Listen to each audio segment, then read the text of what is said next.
sports fans. Your favorite sportsbook, BetUS.com, is back for our 28th year of NFL action. With the industry's biggest sign-up bonus of up to 200%, BetUS offers our members the opportunity to cash in on all your favorite sports, including NFL, NBA, MLB, and more. We've also got hundreds of new casino games, including the coolest new European slots, and our live dealers are waiting for you at the table. Sign up at BetUS.com today to get into the action. BetUS, where the game begins.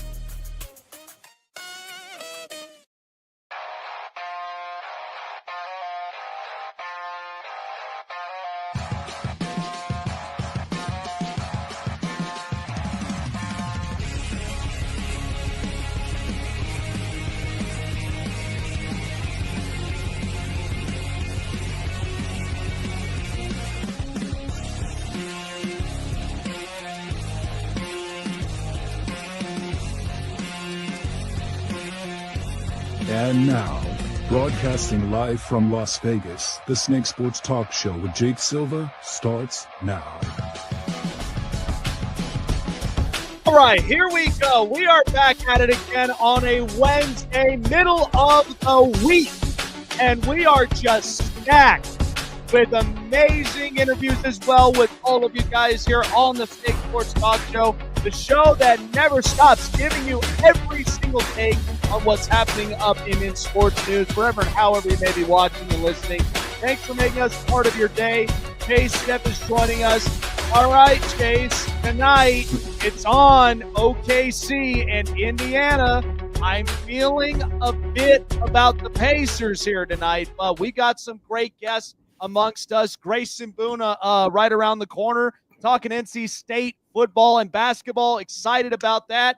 And a little later on, we've got Tyler Carter of Bleav in Iowa State to be talking about the Cyclones here. So I'm really feeling Indiana here tonight. Home court.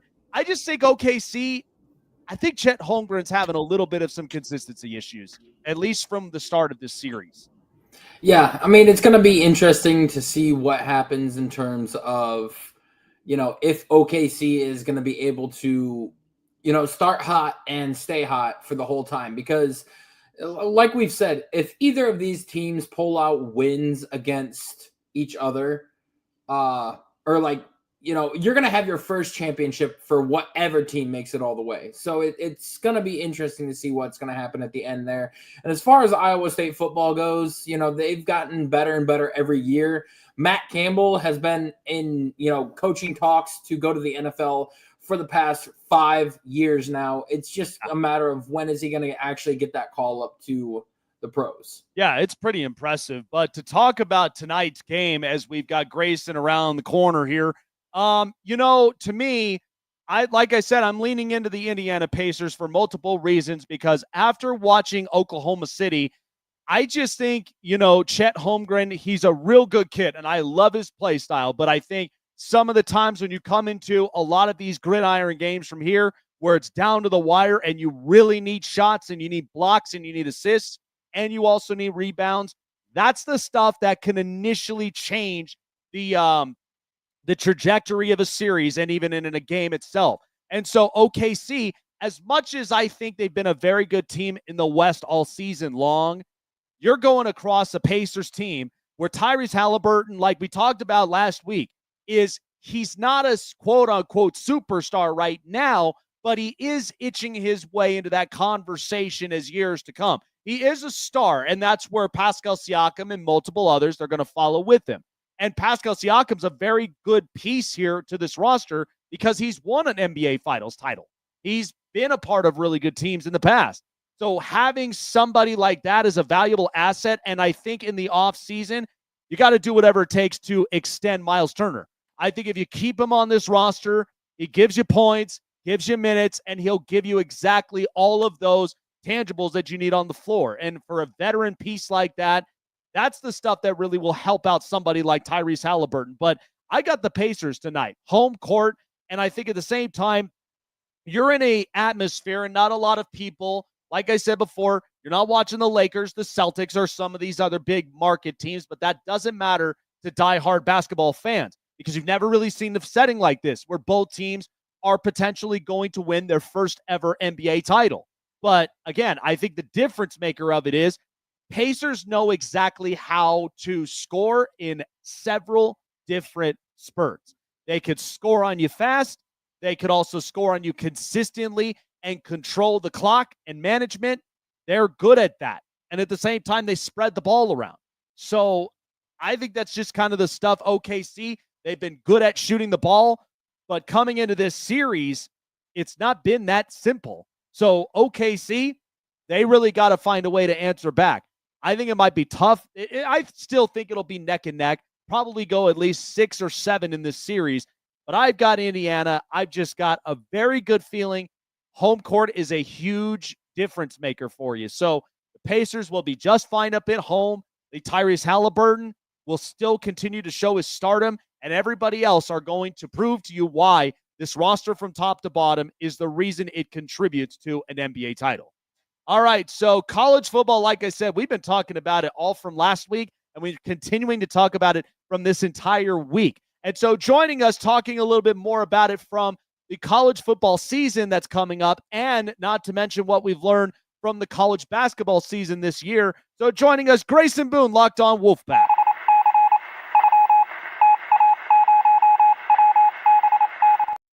The ACC last year was a little interesting because we kind of got a mixture of a few teams. I know a lot of people, when I keep hearing about, oh, if Florida State didn't have this, they would have been up and in the playoffs. I'm like, look, it doesn't matter. If you got a key injury, you know that's going to be a difference maker. So we know that going into the season, there's a lot of competition up and in this. You got Clemson with Cade Klubnik. I honestly think, from what I saw from defense last season, Georgia Tech could be knocking on everybody's door. I mean, they got a very, very good defensive front I like, and the secondary, man, they can compete with that. So looking at NC State, and I loved watching Grayson McCall even at his time at Coastal Carolina, now to be in NC State and his senior year.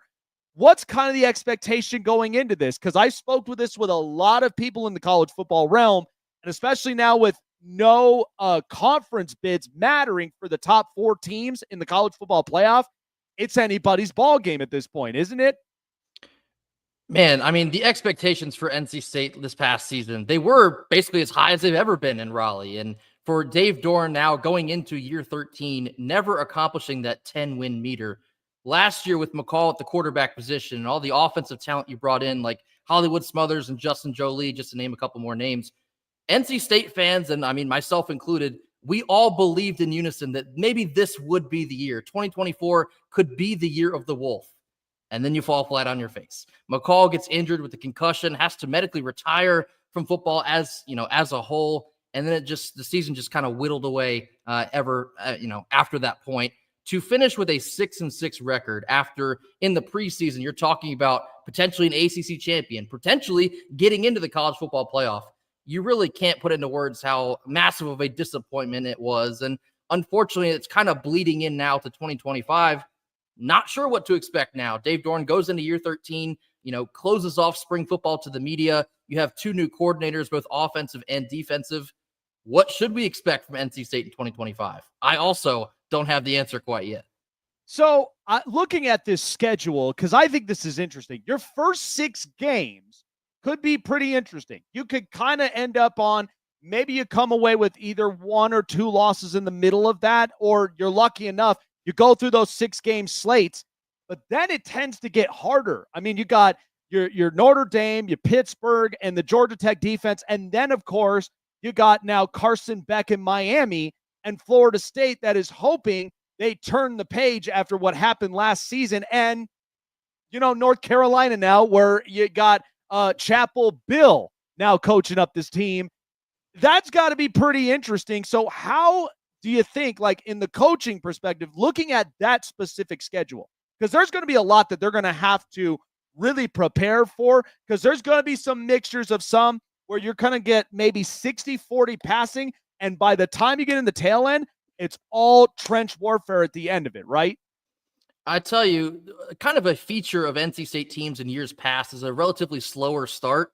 You cannot afford that in 2025. I mean, your first 6 games, half of your schedule, you're not even leaving the state of North Carolina. The first true road test is in mid-October at Notre Dame. I mean, I guess we'll see what Notre Dame has this year. They lost, their quarterback, or maybe even their quarterback too. So we'll have to wait and see. But for NC State, the biggest focus is just 1 week at a time. Play the opponent in front of you. You cannot afford to look 3, 4, 5 weeks down the schedule, because then you'll slip up against a Wake Forest who doesn't have high expectations, or you slip up, on the road for the third consecutive year against Duke. NC State hasn't been able to beat Duke here. And I mean, not to denigrate what they've done. They've become a decent program, but it's just constantly getting in our own way, it seems like, in the last handful of years. For NC State, you've got to come out the gates hot. You have to take advantage of playing East Carolina in Raleigh, or Virginia, which is actually a non-conference game. It's weird. It's still in the ACC, but a non-conference game against Virginia at home. You have Virginia Tech at home. You have Campbell at home. The first 6 weeks of the season, it will make or break you. And that's even before you get into the tough opponents like Notre Dame, like Miami, like Chapel Hill there to close out the regular season. They should know what they have before October even rolls around. Yeah, no, 100% I agree. So talking about that with Hollywood Smothers, because we know that the run game is going to be very important for NC State this upcoming season, especially when you got to be ready and be prepared with, a Notre Dame defense like that, and even a Georgia Tech defense that can stuff up the middle of the defensive front. So looking into that, because he's got some promise up and into him, what should we expect, at least from just his play skill? And could that be something on the rotation they really want to be able to control from the speed, elusiveness, and kind of throw in a little bit of power here for their run game? You should expect Hollywood Smothers to be a lot more of a bell cow type back last year. It was in a little bit of a two-man rotation, possibly even a three-man rotation last season with Jordan Waters, and Kendrick Raphael. But this year, we saw it in flashes last year in 24.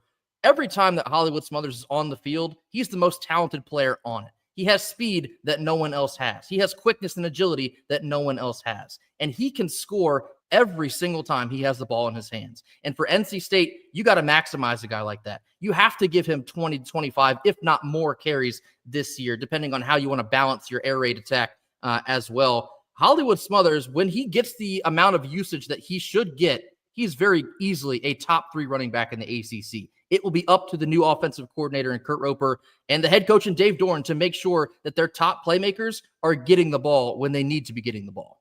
Yeah, 100%.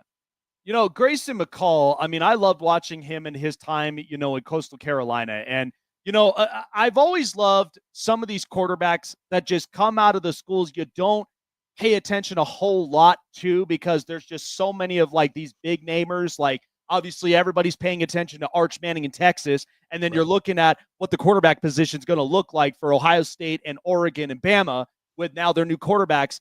But Grayson McCall, I mean, when I watched him, I thought he had a very accurate arm. I thought he was somebody that can fling the ball downfield and at least stretch it to where you got more yardage and more momentum to go and get 6 points right there up and off the bat. Last year didn't quite become the season that he wanted, but this season now kind of seems like there's some juice that's added up into here. What should we expect from Grayson McCall? Because to be honest with you, I love kind of that hidden gem that not a ton of people kind of watch, because I kind of felt the same way I did at one point when K. McNamara in Iowa, he was kind of coming up into his zone. But do we expect Grayson McCall to kind of fit that bill? And is he somebody worth looking into? If I'm an NFL scout and I'm needing a future franchise quarterback at some point, what are the tangibles he'll bring to the table this upcoming season? Well, I mean, last year we had very high expectations. He was supposed to be the guy that maybe gets us to heights that we haven't seen under Dave Dorn. And, him suffering that injury against Wake Forest and ultimately leading to his medical retirement. Now it's CJ Bailey era in Raleigh. He was a freshman quarterback last year. He'll be taking over for us now his sophomore season in Raleigh. It was so tough to watch that go down for McCall, though, because to your point, he did have the accuracy that you would hope that any great college quarterback in the country would have. He goes through his reads. He is a great leader, a great program guy that anyone would be lucky to have. To watch what happened to him was a very bitter pill to swallow, but almost instantly you saw the emergence of CJ Bailey taking the reins, and with no time to kind of learn the system, just thrown into the fire. What he was able to do at the end of last season, I think in some senses, I mean, it's a disappointment regardless of how you look at it. in some senses getting to 6 wins still with a freshman quarterback. Some would say that's a smaller win, but what he put on tape, there's so much room for projectable growth. And I think that's a big thing you're going to see in 2025. His fearlessness to fling the ball downfield was not something you see all the time from a freshman quarterback. He is fearless, and he's only growing increasingly strong, increasingly agile. He's a 6'6" guy. He looked like a beanpole back there in the backfield last year. He's put on some healthy weight. He's, developed great relationships with his wide receiving core that they retained about 95% of. You only lost Kevin Concepcion to the portal. You brought back just about everyone else. If the offensive line can protect CJ Bailey, I think he's in for a very good sophomore season. All right. Definitely have to watch that this upcoming season. I'm excited for it, period. So moving on to the college basketball realm, we know that, NC State, they got busy. I mean, especially with, the transfer portal and a couple players that we know can be very impactful, and especially with the kid at Texas Tech. So we know that this team, what it seems to me is that they want to capitalize from what last season, what kind of ended up, especially with the top ranked teams. If you're up there in the middle of the ballparks of the top 15 to the 20s, that's something that you want to be able to kind of climb right up in and be able to compete in this, especially when you're going into the March Madness tournament. That's one of the more important things. But I think this team does have the makings to be perimeter attackers, for one, but then also trying to mix up some shooters, especially when you need some right there up on the arc. How do we kind of see this roster really shape up now with the transfer portal and what NC State, what they want to be able to focus on to really dance with some of these big boys that they weren't able to try to beat from last season? Sometimes it depends on what ranking service you follow, whether it's 247 Sports or On3 or anyone else out there. By all accounts, it seems like NC State and Will Wade in just a couple months here has put together a top 15 roster in the country. And you mentioned Darian Williams coming over from Texas Tech. A lot of folks perceive him to be the number one returning player into college basketball. He went through the NBA draft process, decided to come back to school somewhere. He was in the portal. Will Wade being able to grab him was just the cherry on top to an already budding, very promising class with guys like Trey Holloman, the point guard from Michigan State, Terrence Arsenault, a guard that just played the national championship with Houston. There's so much untapped potential that I do think Will Wade has put together at least maybe a top 20, top 15 class we're looking at. When Will Wade stepped to the podium during his opening presser at NC State, he told everyone in attendance he wants NC State to be a top 4 team in the ACC this year and make it back to March Madness this year. He knows the passion that's just waiting with open arms in NC State's fan base. If everything comes together and he wins in year one, you could be looking at a established program to be a lot more consistent in the near future. It's been decades, and I mean decades, since NC State basketball has been relevant on a consistent basis outside of their miracle run to the Final Four in 2024.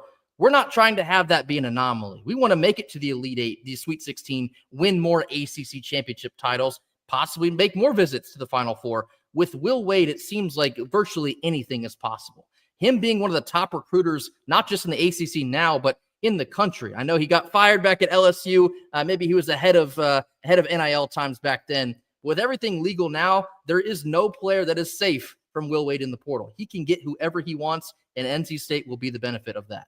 And it's funny you say that because I remember watching them up and in the past. It almost seemed like they were kind of along the lines with their defensive sets, almost nearly to like what Michigan State put together. But I did think NC State kind of had a little more of that offensive juice than what, Michigan State kind of needed in that point. But they had more of that stronger defense. So a mixture of both could really help out.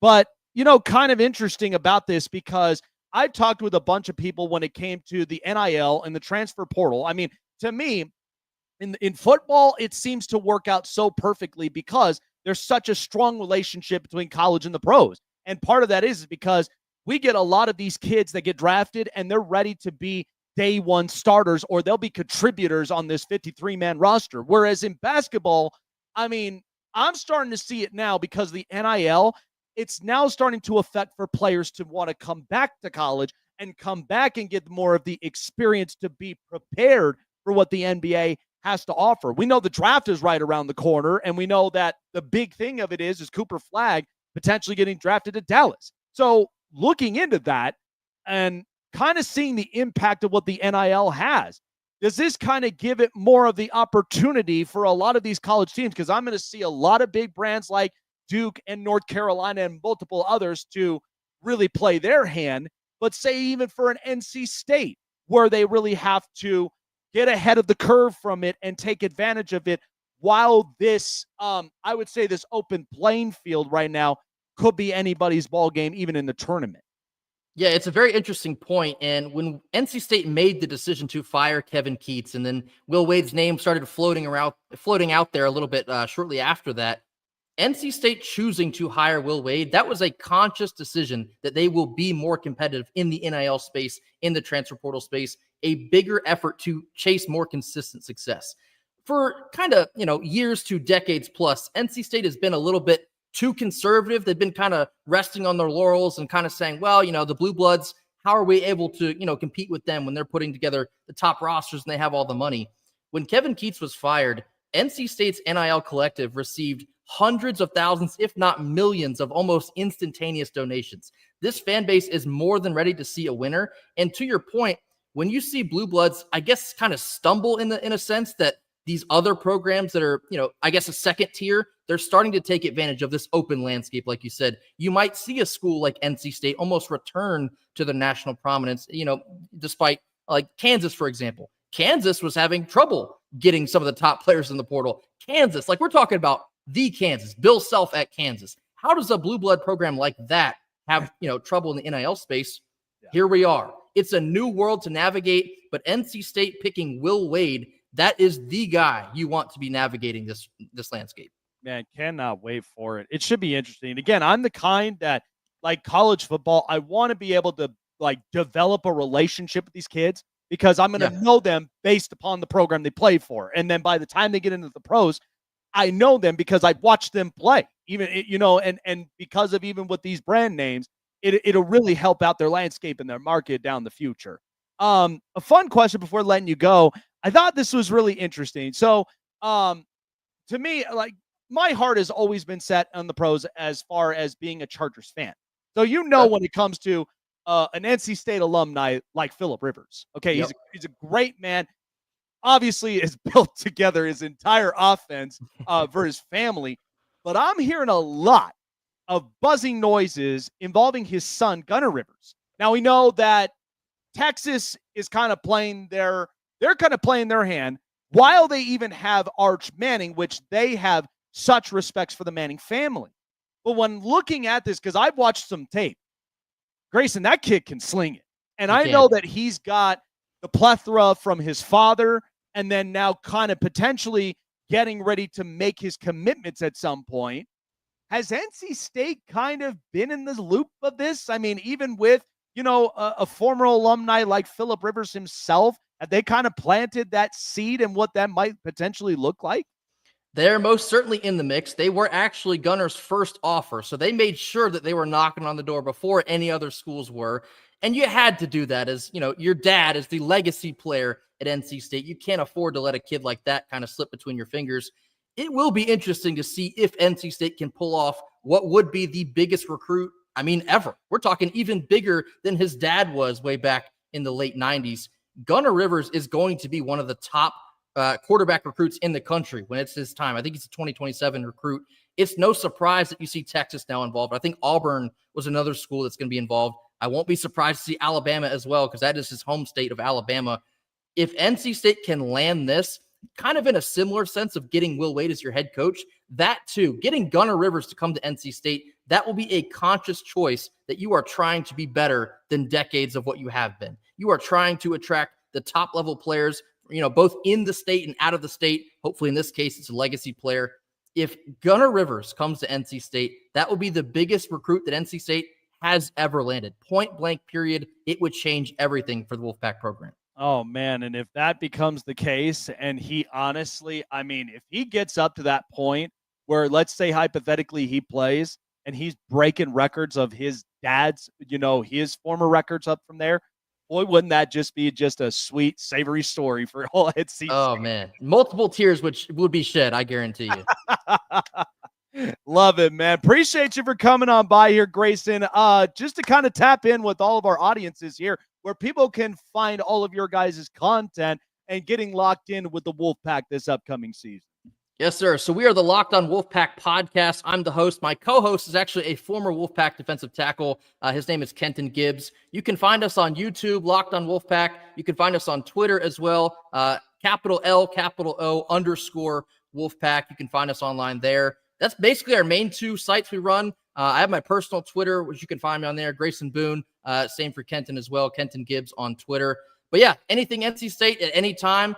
Typically, we're 5 days during the week. This is when basically school is in session. We're kind of in summer mode right now, just 3 days a week. But if school is in, so are we. We're talking NC State football, NC State basketball. I'm a baseball guy, so I like to sprinkle in a little Wolfpack baseball whenever I can. But Locked on Wolfpack is the podcast, NC State every single day. I love that pitch. When school is in, so are you guys, man. That's right. You guys are just getting deep up into it, man. Appreciate the content. Appreciate the collaboration here today, man. Enjoy the rest of the week, and we'll see you guys soon. And good luck to the up-and-coming season.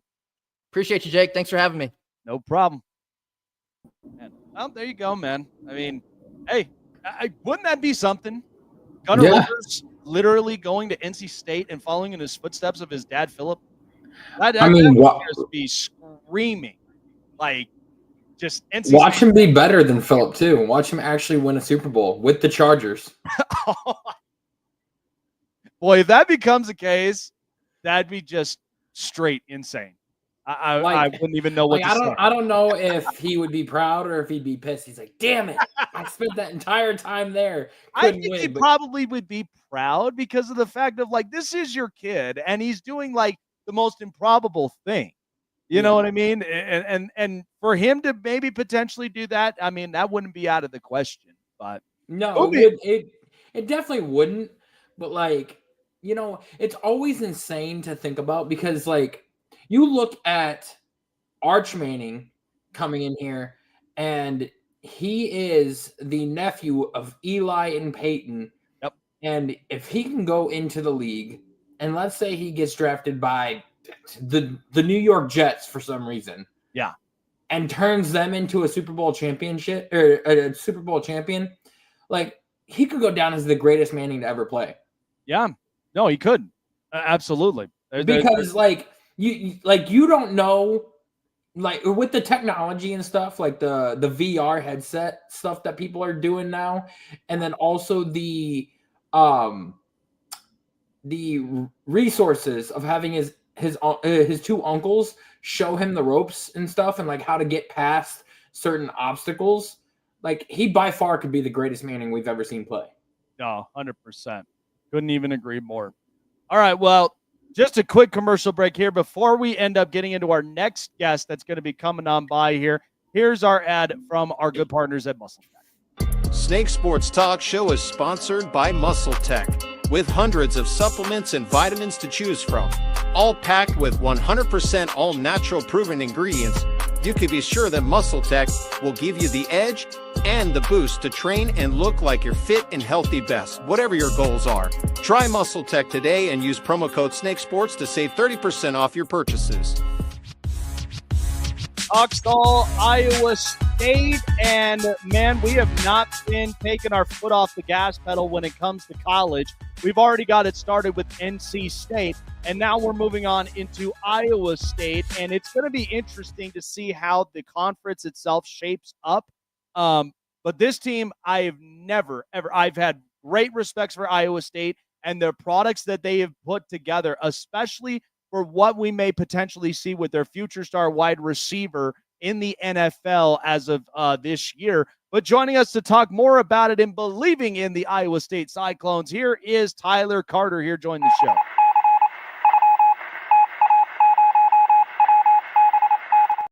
Iowa State, last year, I think it was really interesting because I do love the wide receiver product that is going in now to the NFL. And something to really kind of, keep an eye out on. Going back to what last season gave us, what's kind of the tangibles we should expect in his rookie season this upcoming season after what we just seen, what he contributed here up in Iowa State last year?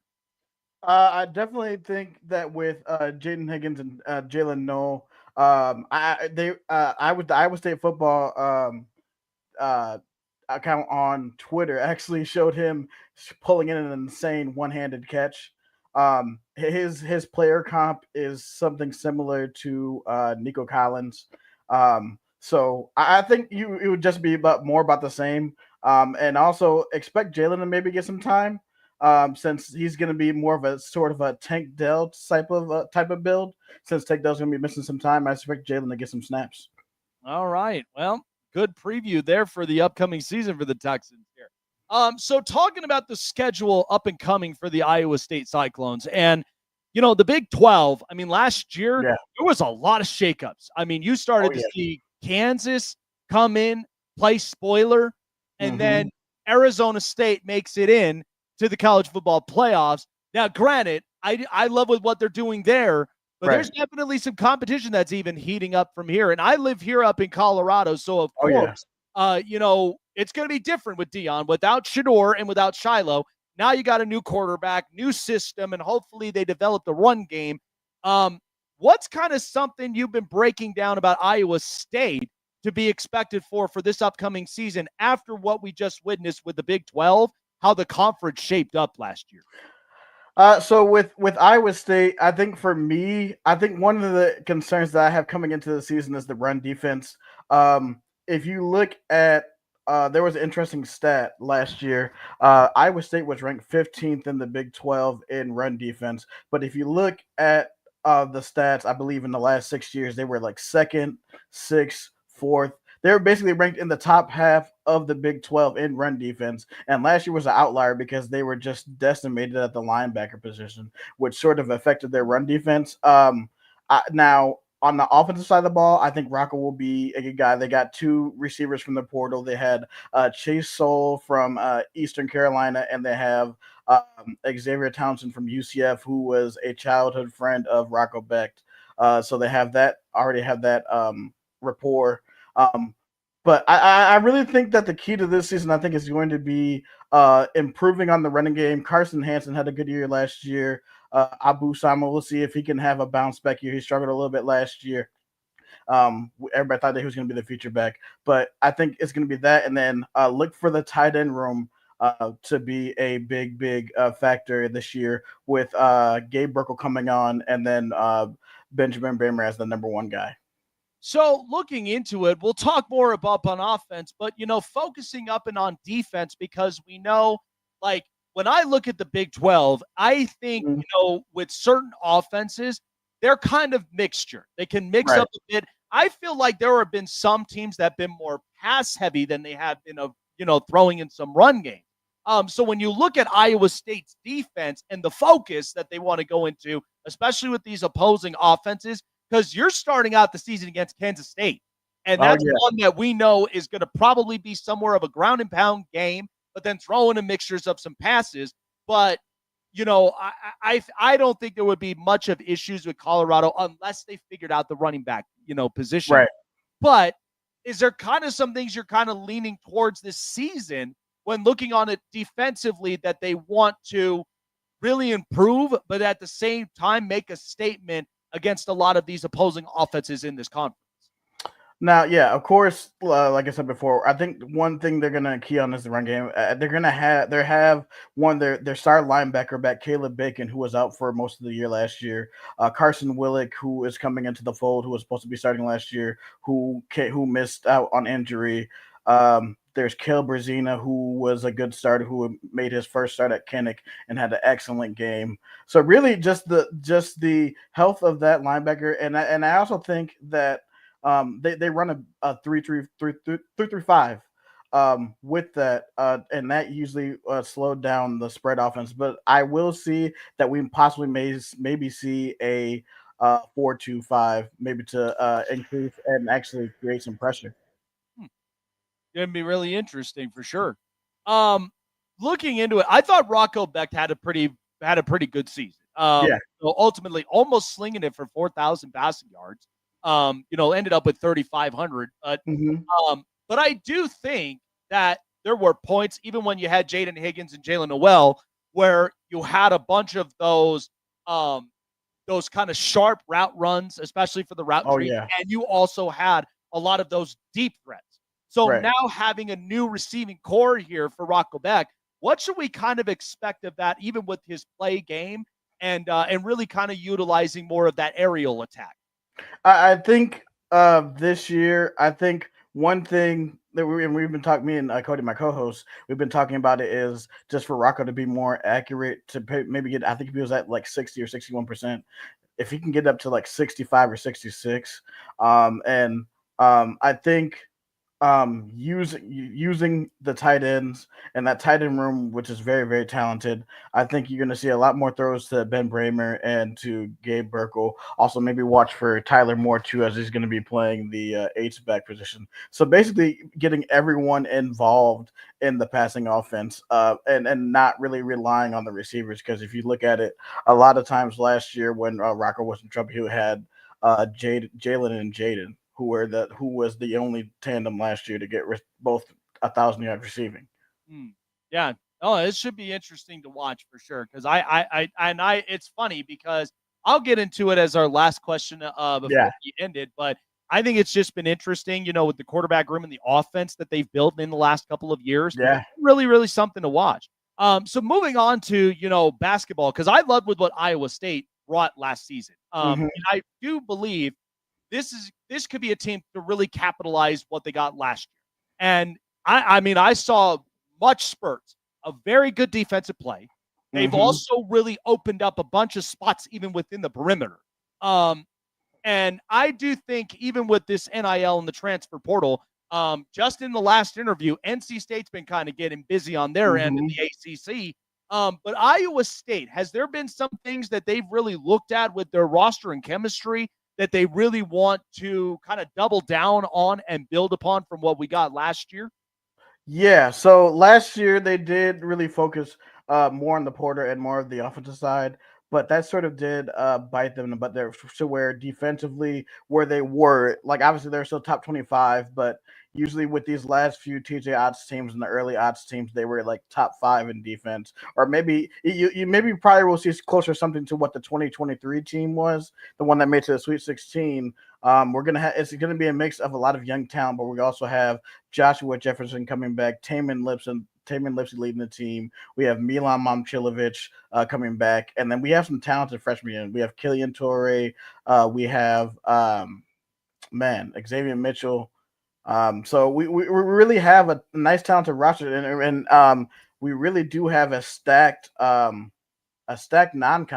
especially with a road game at Purdue. So this and a Ben McCullum led Iowa now. That's gonna the Cyhawk game is gonna bring some challenges for this Cyclone team. It's interesting, and I was mentioning this. I asked this question early on, especially when it came to the NIL and the transfer portal. Yeah. It seems to work out really well for college football because of the fact of we look at the relationship between college and the pros.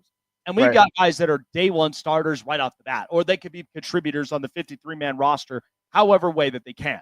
Right. But I look at the NIL now in college basketball, and the one big thing is, of course, lots of these kids are starting to come back into college now because there is more money in the pot, and there's more, to really kind of show for. And I think also, too, it's building a lot more of experience. So could that be something that could really help to impact for schools, even like an Iowa State, that really wants to get up there with those classes of like your Houstons, your Dukes, your North Carolinas? Because sometimes, people love a Cinderella story. But I mean, look, I'm a 90s kid, and the only thing so notorious like, Cinderella stories are one-hit wonders. When do you ever hear about that group ever again? Exactly. So is it like, how does Iowa State, even with the NIL and transfer portal, how they really evaluate this to really get the best out of the season and with the rosters with some of their impactful players? So I know, like with TJ, him and Matt Campbell are the same. They don't really go for the top guys. They look for guys that fit their culture. Like obviously, culture is a huge word, but they fit guys who are hard nosed, bring your lunch pail, willing to die for loose balls, play elite defense, and win games. Those are the type of guys that they look for, and the guys they have Blake Buchanan from Virginia. They got a guy from Indiana, Purdue, Fort Wayne in the portal. They got a guy from Utah Valley, a guard who can a combo guard who can score, and a guy from Eastern Washington, another combo. Mason Williams, a combo guard who can score, who can also play good defense too. And I just think, really, I think we can really follow more of the Houston model. Houston is built in a similar way to just get more elite athletes, and they play just a tenacious type of defense. If you like watch Iowa State, if you watch the Iowa State Houston matchups, the last few years, we're like sort of mirror images of one another. So I feel like if we can follow maybe the Houston type model, that could be a way where Iowa State can have sustained success and not try to be like the Dukes or the North Carolinas or like something like that. So you've had the pleasure of evaluating one player. Now, this is the last question before we move on. And I actually watched him get drafted. I was in my hometown of Las Vegas, and you know where I'm going with this. Brock Purdy, the one thing that me and Chase have discussed about this, you've had the pleasure of evaluating him at his stature at Iowa State. My one big thing is I do believe he's a competitor. I do believe that he can help and win you games. My only problem of it is that when I think of quarterback stature, I think of a few things that come into this. One, arm talent, accuracy. The other thing is the cadence, but at the same time, the field of vision when you're in the pocket, because it's going to be very important. And we know last year with the Niners, it was kind of a drop-off season because there were key injuries that happened. And Brock Purdy kind of seemed like he had to take the team on his shoulders. Right. So when looking into this, because I've been trying to really dissect this, and look, I'm a Brock Purdy hater. I love the kid, and I'm very happy that he got the bag, as everybody. Right. But to see this, what are some things that you've evaluated? Because I'll be honest with you, the way that I'm not trying to be cutthroat, but the way I've added this is because of what I've seen with everything that I've evaluated on him. He's Jimmy Garoppolo with wheels. Accurate, can move, which is better than Garoppolo, but he distributes. He kind of follows along with the scheme that Kyle Shanahan puts together. Is there another level of Brock Purdy you see that maybe for even myself and even for our audiences to get a preview of it to kind of better understand the walk of Brock Purdy coming into this, even after being Mr. Irrelevant in that NFL draft? Yeah, I will say yes. Because now, you thought that he had, something more to prove when he was the 7th round pick. Now he's going to have way more to prove when he is the $53 million man. So there were just definitely certain games. Really, one that comes to my mind is the Texas game in 2020, where he commanded that offense, and they were deep in, or they were I think on their like 2-yard line, and he led them down the field for like a 98-yard drive to lead them to victory and a win over Texas to take Iowa State to his first conference championship game. In 2019, same thing, where Sam Ehlinger came down and scored. He led the team down and kicked and led them down to a game-winning field goal. I think, and I know, like, a lot of people will say, "Oh, Brock Purdy is only good because of his weapons," and and one thing that I will say, I don't think that, and everybody will say that with the Super Bowl, like, really, like, with Brock, like, he made throws. It just, some of the throws weren't, or some of the passes were not caught, and they also really, if you think about it, they really should have just ran the ball. And I don't understand why Shanahan never runs the ball when he's up double digits in the Super Bowl. It doesn't make any sense to me.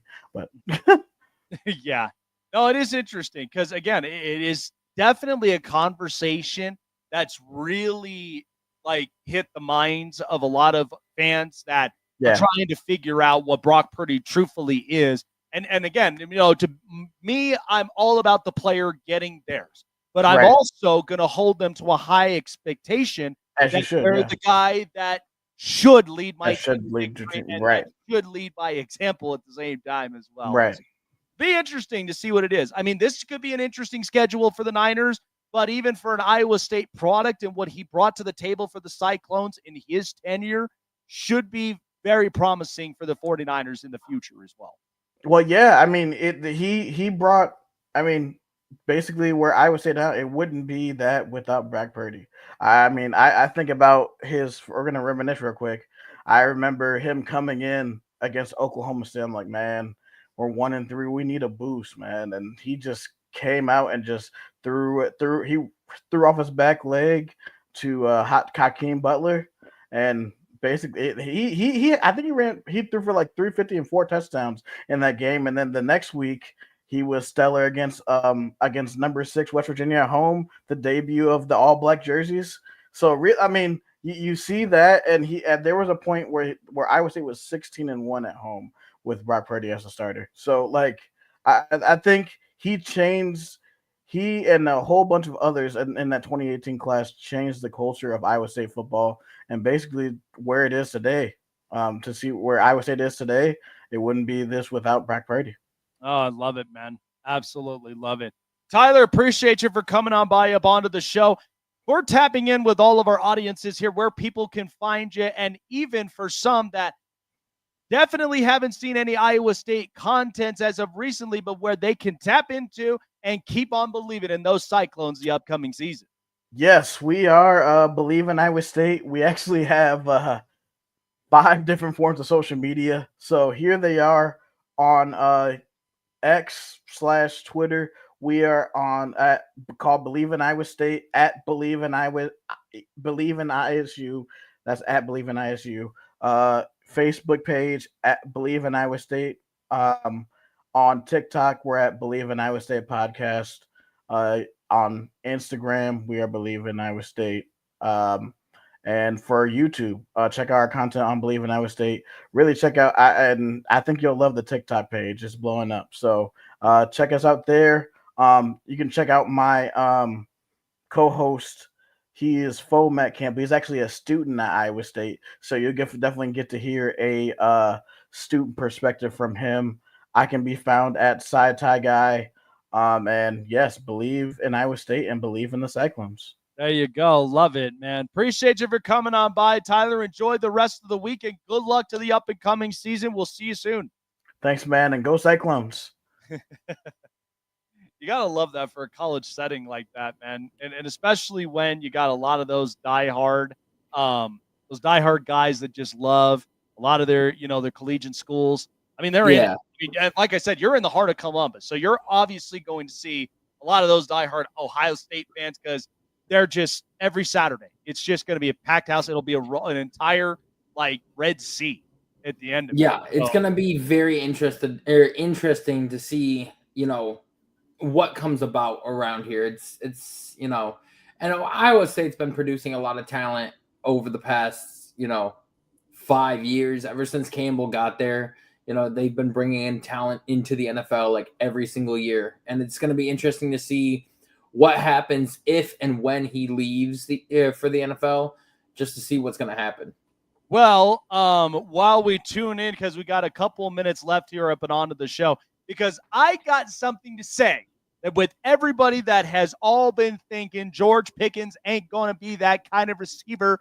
Well, there is some, because they think it's all smoke and mirrors. Well, there's a lot of some rumbling buzzes that are happening up in Dallas camp. But before we get to that, let's get to Chase with the news. This is the Hot Press. All right, man. It's been high activity in the news. Yeah, a lot's been going on. I know that one big piece of news is Jair Alexander, a once prominent corner in the NFL who has been I believe 5-time Pro Bowl and a second-team All-Pro corner, and one that has been locked down since his playing time when he's fully healthy, has been released from the Green Bay Packers. And there has been a lot of people in talks with him. 6 teams, from what I know of, that have been in talks with him. The Raiders, the Broncos, the Chiefs, the Bengals, the Bills, which that was brief because I know that they drafted 4 corners, so they're not really going to be in talks with them. I know that the Rams have been, and I also know that the Dolphins have been. So those are a handful of teams, 3 teams from the AFC West that have been in contacts with Jair Alexander to try to get a deal done with him. A lot of them are shooting for the veteran minimum just to see if he can stay healthy all season long and go from there. But, imagine him on that Chiefs team. Well, I'll tell you what. Keep your eyes out on the LA Chargers, because here's what's interesting about this. Because they actually did inquire about Jair Alexander in like the last couple months, because they thought there was going to be a trade in place. But because now he's released, and I thought that this was interesting. You know what's funny is they released him before June 12th. If they actually released him on the actual date, which is tomorrow, they would have saved $7.5 million from the dead cap, and they didn't do that, which was interesting, because I would have think Green Bay could have used that money and maybe potentially get some other veteran that's up and coming, in free agency to really fill in that roster. Because I don't know if you looked at the viral video, Chase, but I'm looking at that corner room, and I'm kind of second guessing putting the Packers at 2, like I said, when we did our division breakdown. I don't know, man. Yeah, I'm a little worried because, again, I know they got Xavier McKinney, but if you don't have that shutdown corner, or at least somebody that could at least bat down some of these passes, that is going to be pretty scary. But the Chargers, we're talking about, adding a veteran corner there, because Cam Hart and Tariq Still, they were very good pieces in late rounders in the 5th round. But what's funny of it is, I think what's shocking to everybody is Asante Samuel still hasn't been signed. And I think a lot of that is because he's still rehabbing from the injury, and we don't know what he'll look like post it, because either he's going to have a slight step back in his play game. Nobody knows why. He's still on that free agent market. But if I had to think about it, they've already got Dante Jackson. They got in free agency. They did end up bringing back Tony Jefferson, and they do have a couple others. I would anticipate this could intrigue the Chargers here with him officially being a free agent.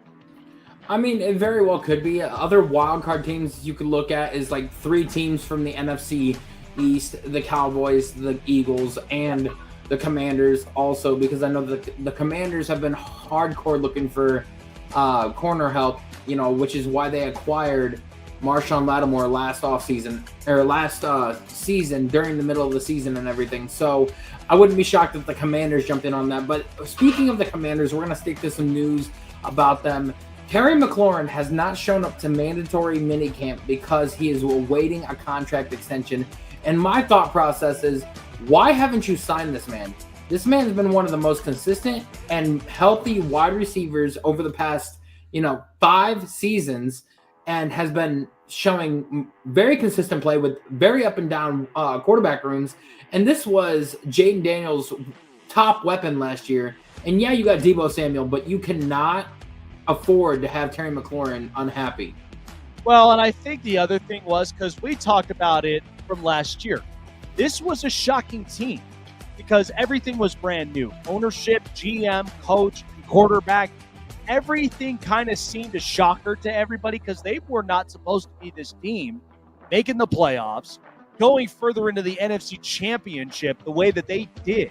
And now because that happened, now everybody is kind of thinking about what is now the next move. I also just heard that Noah Brown's been carted off in practice.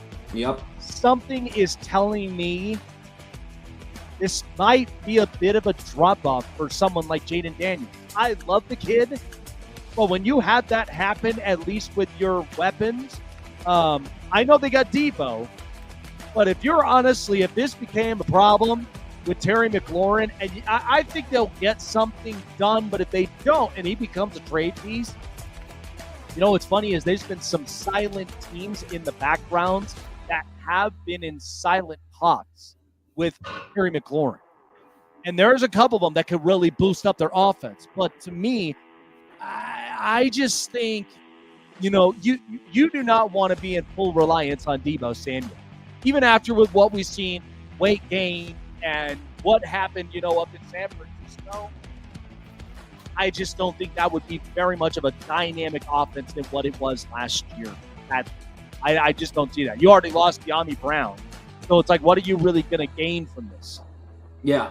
Yeah, and I know that they, got another weapon later on in the draft and everything, but, I think it's more of like they're trying to build young little by little and, getting one weapon now, maybe two later next year. We're going to have to wait and see what happens there. But speaking with the football side of things. Luckily, because we do have a guest next Monday that could be coming on and discussing that as well. Because, Duke, they've even got Luke McCaffrey. We don't even know what that kid might be.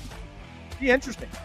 Yeah. Speaking with the NFL side of things, I was looking more into it today, but the topic of the Cleveland Browns quarterback competition has been heating up a little bit more in camp because Joe Flacco has had less reps the past 2 days with the ones, and Dylan Gabriel and Shedeur Sanders have been working with the ones lately to see what quarterback sticks out more. And when talking with the coaches, they asked what the rookies need to work on. And with Dylan Gabriel, they said more precise decision-making, like staying on your first read and not getting off of it too quickly.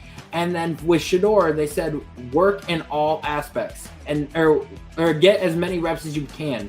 It's not that he needs to work on anything. It's just that he needs to get all the reps that he can, regardless of if it's with the fourth string or the first string. And so that's telling me right now that they are believing in Shedeur more and more every single day. I'm telling you, and you know what's funny about this is because there's been so many people that's been backlashing on Shedeur from the outside looking in. And here's the thing. This is all amongst the plan of Jimmy Haslam, because Jimmy Haslam's just that kind of incompetent owner that he's pushing this out. That's why, you saw with the Deshaun Watson thing, and you saw with even the Johnny Manziel thing. So with Shedeur Sanders, it could be completely different because we know this one's overly accurate. We know that he's got very good touch on the football when throwing it over the shoulder and on the sideline. And I've also heard too, he's been kind of rising up as that quarterback 2 option. So there's a lot of positives to this, and that he's been the most poised quarterback that we've seen coming in as a rookie. He has not shown any signs of flinching or wavering or anything like that. This is also the thing too, which is what's so interesting is because you go from a quarterback who had barely an offensive line in college, where you go into the pros and you do have some pretty good names up there. And they're defending, and they're also getting a very good run game with Dylan Sampson and with Quinshon Judkins. Here's the deal with that. It's going to give you confidence. Whereas you could be a quarterback that you had everything in college, and then you come into a scenario like we saw with the Bears. Caleb Williams just looked completely obliterated. And that's because the offensive line vastly disappointed last year. And so this is the thing. And to the point, and I thought this was the great point that Colin Cowherd mentioned this morning, is when it came to winning quarterback in college, when I talk about Dylan Gabriel, what does that mean if you're a winning quarterback up in college? Because here's the deal. Just because you win in college, take, for instance, the last left-hander winning in college, Matt Leinart, how did that career turn out in Arizona? Not good, was it? So Kellen Moore, too.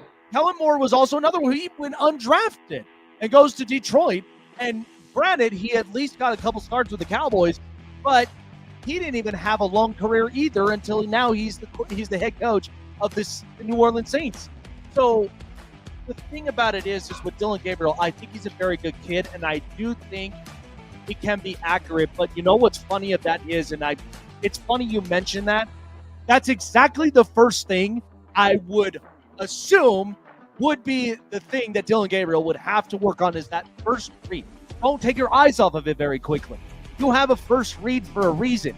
If that read in the slight window doesn't become what you hope it would be, then you move to the next window. You don't just quickly move off of it because you don't know if that option is going to be open for the vast majority of the time. So that is the thing.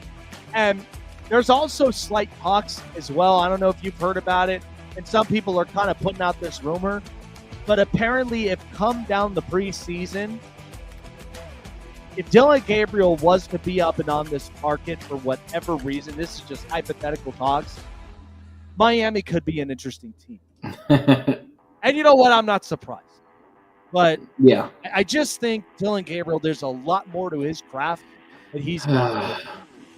I mean, I could see that, but I could also see them trading him to the Saints or something. But there's also been a lot of talks that they're trying to go back and forth to figure out who is going to be the future of this quarterback room. Obviously, Joe Flacco has the most time with this team in terms of the chemistry and everything. But, you know, there's also been a lot of talk saying that they could trade him by preseason and run with Kenny Pickett as the backup or Dylan Gabriel as the backup.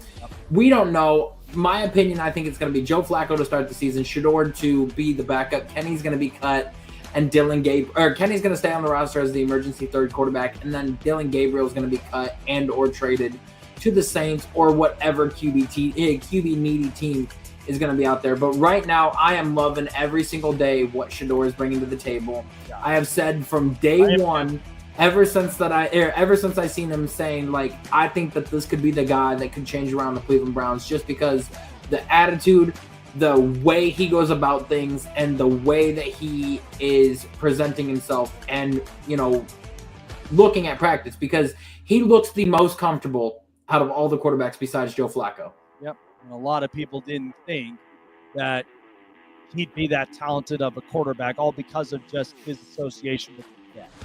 Yeah. And a lot of people that's another side note, is that his dad is experiencing a lot of health issues at the moment. And people in Colorado, like the Buffalo organization, is a little bit concerned because they think it could be something serious, but they're not, you know, they're keeping it close to the vest right now because they don't want to alarm anybody. You don't want to panic, yeah.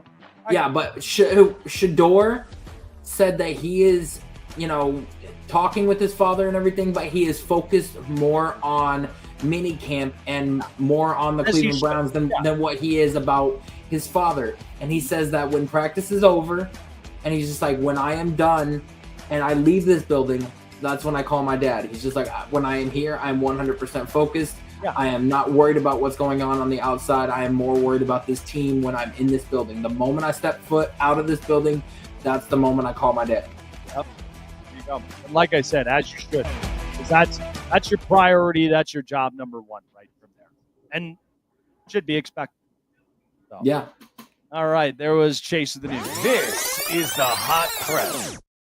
Something that I thought which was interesting. So not a lot of people had faith in George Pickens, especially even after he gets traded to the Dallas Cowboys.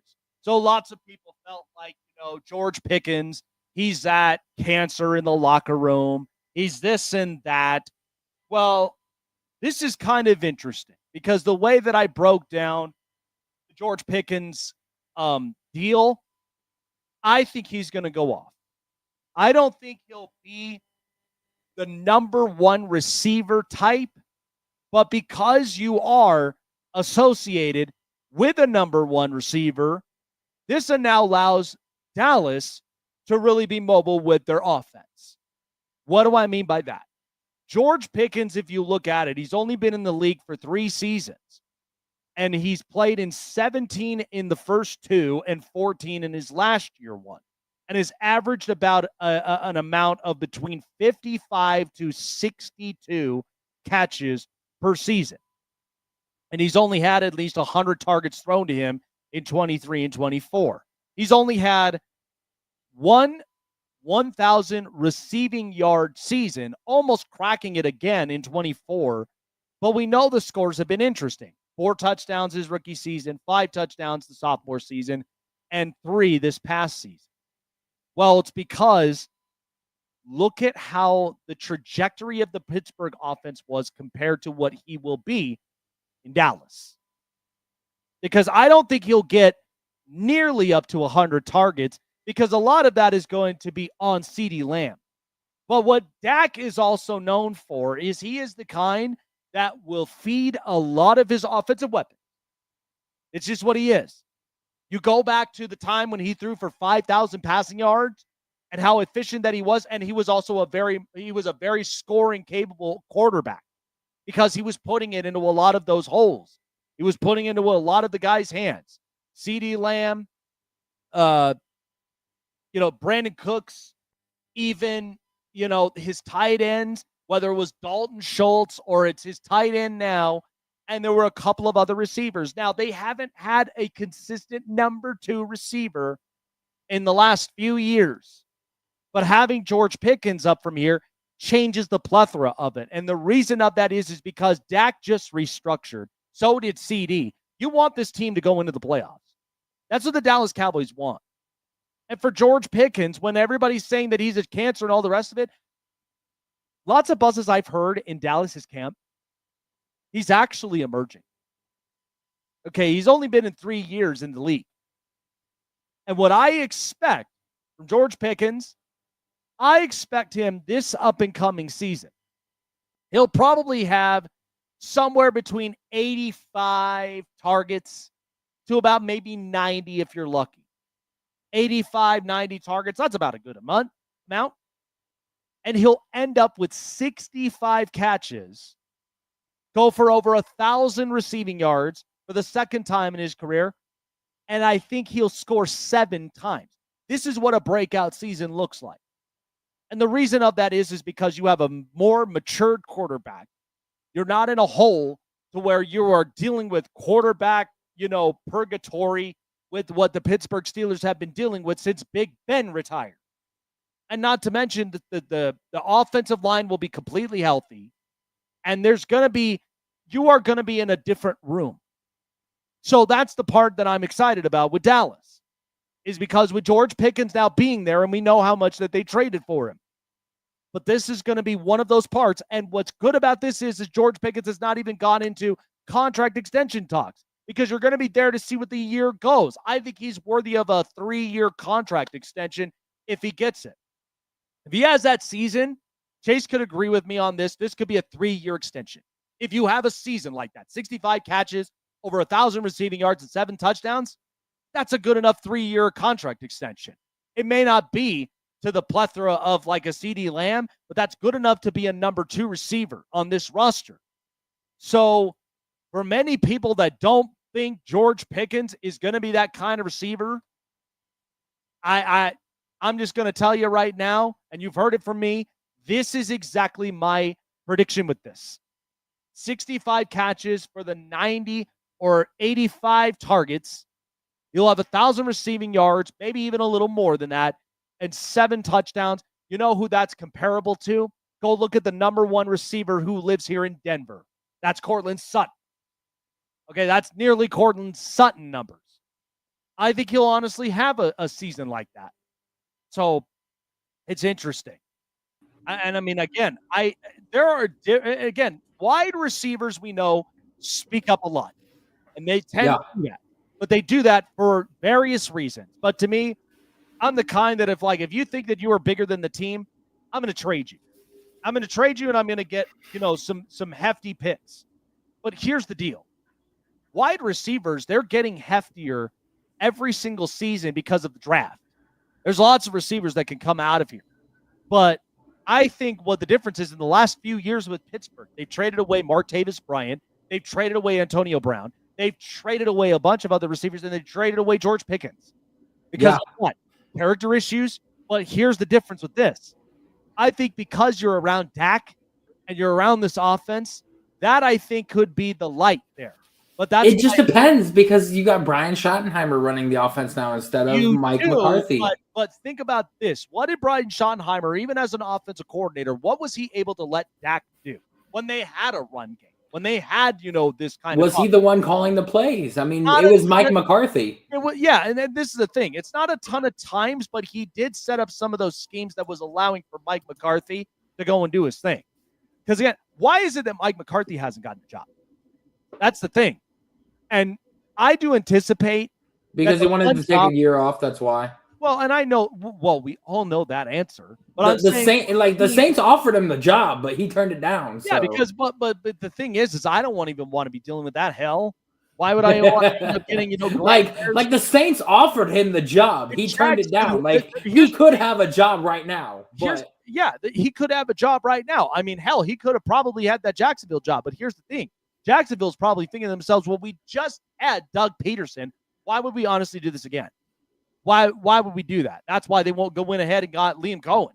But here's the thing. I think the ideal job, and I think the fit that actually kind of screams it a little bit, would be Miami next year. If Mike McDaniel and Chris Greer are both fired by the end of the year, if they cannot make the playoffs, that will be an attracting place because that or Indianapolis. Yeah, exactly. And I think those teams from there, there could be a couple more up on there, but because we know that there are about 6 to 7 jobs that open every year in the NFL.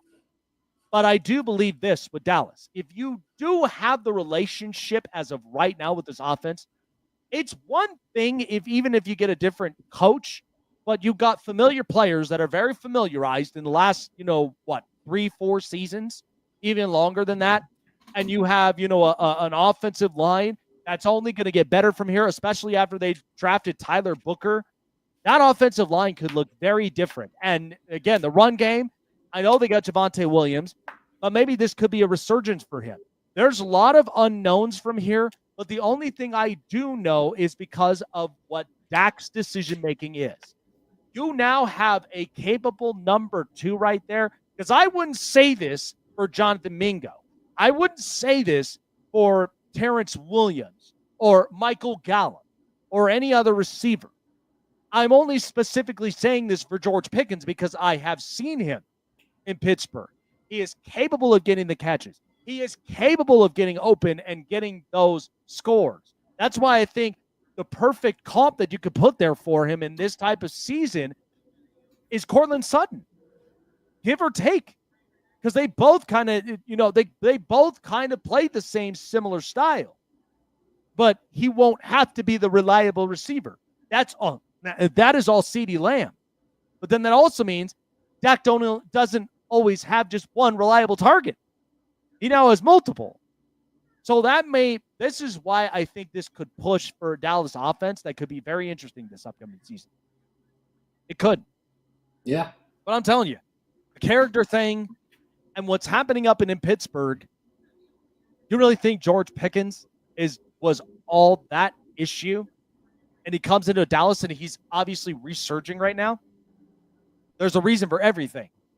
And look, just because one culture didn't quite work out does not mean that the next one will be the same thing. It could change. We've seen players come up with resurgences we didn't expect. And I'm only saying this now because if you think about it, he's on the last year of his rookie deal, close to it. He has the 5th-year option. There could be teams. He doesn't. He doesn't? No, he got drafted in the 2nd round. Okay, so then he's on. So this is basically the last year. There could be teams calling. And if Dallas can't afford that, that's okay. They could go and draft another receiver. But we know that there could be teams that could be desperate for a receiver. I'm telling you, I think 3 years would be just as good with those kinds of numbers. Don't be shocked if a guy like Chris Olave gets traded halfway through the season too, because the Saints are in bad shape again. They want to get players off their books, and Chris Olave is one of the better wide receivers. So, yeah, we don't know what Rashid Shaheed is going to obviously look like off of the ACL tear. Absolutely. So, yeah, yeah, and not to mention with their quarterback situation with Spencer Rattler and with Tyler Shuck. Don't know how that's going to turn out. Yeah. Yeah. Should be interesting. But either way, I told people it's like when Dallas got him, I just knew right off the bat this was going to work. I know what Dak can throw, and we've seen Dak in 2 different spots. We've seen Dak with a healthy run game where he doesn't have to throw a ton, and we've seen Dak without one, and they're overly reliant. Yeah. He can distribute the ball to everybody. But when you don't have that capable number 2, that is a problem. That has been a problem the last few years. Because the last few number 2s that Dallas has had have not been all that. They really haven't. And everybody kept hyping to me about Terrence Williams. I'm not seeing it. Michael Gallup, I'm not seeing it. Nope. So what gives? By the way, the Raiders did make a move. They got the linebacker Jermaine Pratt. Yes, they did. Interesting. You look, that's a pretty good boost. But I don't know what Cincinnati's doing. I don't know what they're doing. I think they're going about this really overly complicating than it needs to be. And T.J. Watt and Trey Hendrickson and Shamar Stewart are all not at mandatory minicamp. Shamar is there, but he's not participating in the practices. That's the thing is because we know that, like, he even said it too, is that he will go into that if that contract now becomes fulfilled. But I don't know. I just think this is a Cincinnati problem as usual. And for TJ Watt, I mean, holding out for a potential contract, he's going to get it. I know Pittsburgh, but this was part of the reason why that I preached about trading him. You could have gotten assets just because of that, because he was going to want a new contract and somebody's going to pay it. Yep. So, yeah. Don't understand. That's why I'm like, good luck, Pittsburgh. You know, I know one way to help the Cincinnati Bengals. Sell the team. Yeah. Get an owner that actually knows what they do with their financial stuff. Get Mark Cuban in there and to own the Bengals. Yeah, Mark Cuban. Jeff Bezos is also in the market for one. Somebody is. Bezos wants to buy an NFL team? Yeah, he actually was in the runnings to try to get the Commanders. He was. And wow. Yeah. And I think more of it, I think he could have been in the runnings to go and own the Chargers if Dean Spanos was willing to sell it, because he's got his big house in L.A., and that was one of his things, was he wanted to own a professional team. So, if he really wants to own a professional team, sell the Cleveland Guardians to him. And you know what? You could definitely get some Amazon packages up from there, and you could get covered because of being on a progressive deal. I mean, like, for real. But not only that, like, dude, imagine him as our owner. We could spend a whole lot of money, and we can actually get some good players. And you'll get a lot of you'll get a lot of the reaches from a lot of the customers, because I mean, everybody all shops on Amazon. So of course, discounts, on gear and like all the rest of that other stuff. Or have him buy the Rockies. Yeah, I mean, please do so. Yeah, because that would definitely relieve a lot of things. But buy the Oakland A's and keep them in Oakland. With Chase and myself, good lineup of great interviewers, man. By the way, it's gonna be fun tomorrow, because tomorrow we do have former Super Bowl champion, Pro Bowler, offensive tackle from both the Vikings, the Ravens, and the Dolphins. Bryant McKinney is stopping by. Let me talk a lot about, because we got to talk this situation with Minnesota. It is really interesting. And to hear it from somebody who had the pleasure of protecting the late Tavares Jackson and Brett Favre, and then going on down to where he's protected Joe Flacco, won a Super Bowl. How about that? I should ask him what it takes to become an NFL GM, because I would love that job. Yeah, right. What exactly are they looking for? As far as resume wise and skills wise. If I got that would be my dream job, and I would die a happy man. Plus, too, we got 2 more other interviews as well, so it's going to be a hefty Thursday show here for us tomorrow. And we got another hefty show on Friday as well. So appreciate everybody for joining us here on the show. With Chase and myself, have a wonderful night, and we'll see you guys tomorrow here on the Snake Sports Talk Show. Take care, everyone, and have a good night.